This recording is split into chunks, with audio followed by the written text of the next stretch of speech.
Bonjour à tous et à toutes. Pour vous, les jeunes Hmong, ou ceux qui sont dans notre église, les jeunes, que ce soit garçons ou filles, je vais vous apprendre les intonations dans la langue Hmong. Alors, sincèrement, dans les intonations Hmong, il y a plusieurs choses.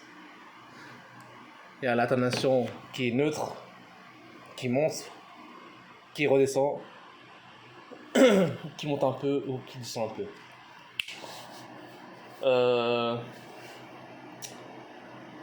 Par exemple, pour le M, pour l'intonation du M, comme dans maman en Hmong, Nea, c'est l'intonation. C'est la première intonation. En fait, c'est la dernière lettre du mot en Hmong qui va donner l'intonation. Et à Nea, ça, c'est entre le milieu et ça Nea, ça monte un peu ou ça descend un peu. Nea, ça reste un peu entre monter et descendre. C'est entre le juste milieu en fait. Nea.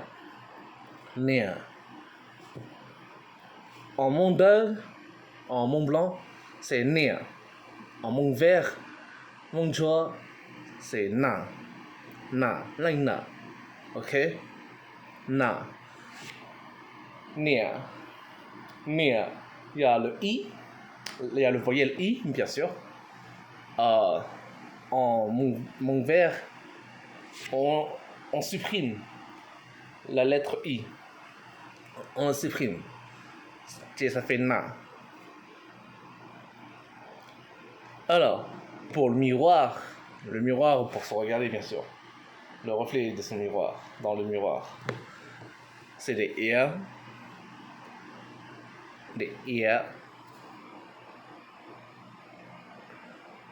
Ça, c'est en Mont Blanc. En Mont d'Oeuvre, qui est en Mont Vert, Mont Joie. C'est des A, ok, des A. C'est pas A de la terre en Mont Blanc ou en Mont d'Oeuvre. Non, ce n'est pas la terre, il ne faut pas confondre. Ne pas confondre le mot A et A, parce que, oui, en Mont Blanc, en Mont d'Oeuvre, A, c'est la terre. Mais en Mont Vert, si on traduit en Mont Vert, A, c'est les A, c'est le miroir. Par contre, le mot A, que je disais qui signifie la terre, de la terre, c'est en Mont Joie, en Mont Vert, c'est un, écran 1. Il faut double voyelle, c'est-à-dire double A. A et V, double A, V, ok. A, ça s'écrit AV, A et V. Les M, c'est IAV, c'est un I, A et l'intonation du V. IA, ça descend un peu. IA.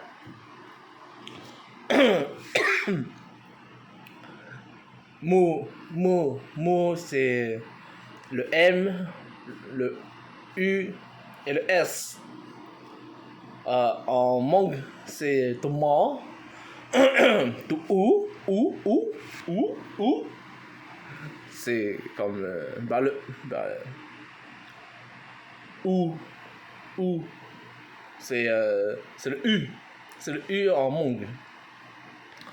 C'est comme en français. Ou. Il faut le prononcer. Ou.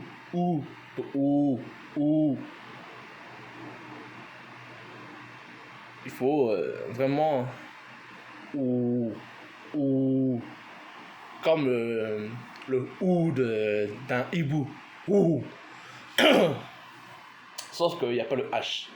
Ou. qui est le S, qui est, si je traduis en monde, c'est au chat, ch. C'est le CH, tu vois, en français. Vous voyez? Les R, ça s'écrit I, qui est en monde, c'est pareil qu'en français. I. Et comme I, A. A qui est en monde, c'est pareil, l'intonation. A, c'est. On prononce pareil qu'en français. A. Le V, c'est au va. Parce que va, c'est.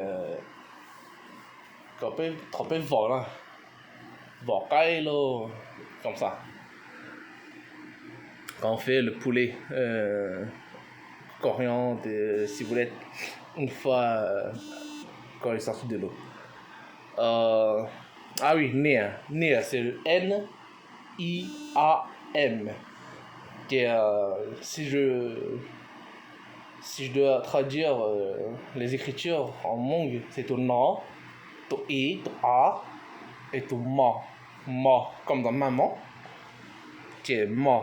On sait bien que c'est le M. Ah.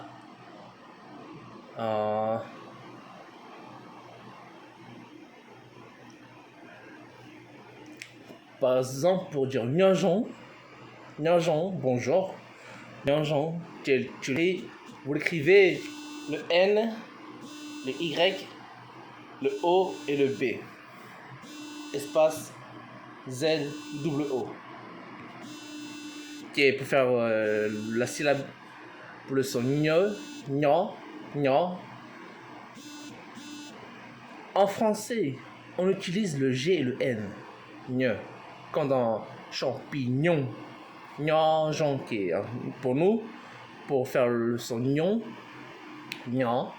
c'est le N et le Y. Qui est A, le O. C'est comme en anglais, O, A, le A. Ça peut aussi signifier un animal, le A. To ou. A, c'est loi, bien sûr. To loi, le canard, etc.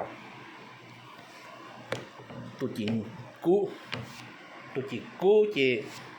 c'est la lettre B. Hein. Le B, on va jamais utiliser comme en français pour faire un mot, pour dire un mot, pour le lire. On va jamais. Le B ne se lit pas en mot. Pas comme en français. En français, on le lit, le B, la lettre B.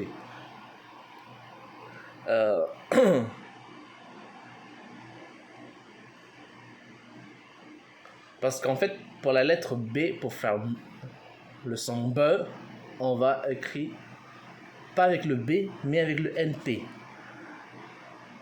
Par exemple, si on veut écrire Bao, c'est N-P-A-U-J, qui est ton nom, ton pas comme papa, le P, qui est le A, ton O, et ton Tindo, c'est-à-dire la tonation qui va monter, qui va monter qui va vous montrer l'intonation. En parlant du J, on le retrouve dans Do, comme qui signifie le ciel.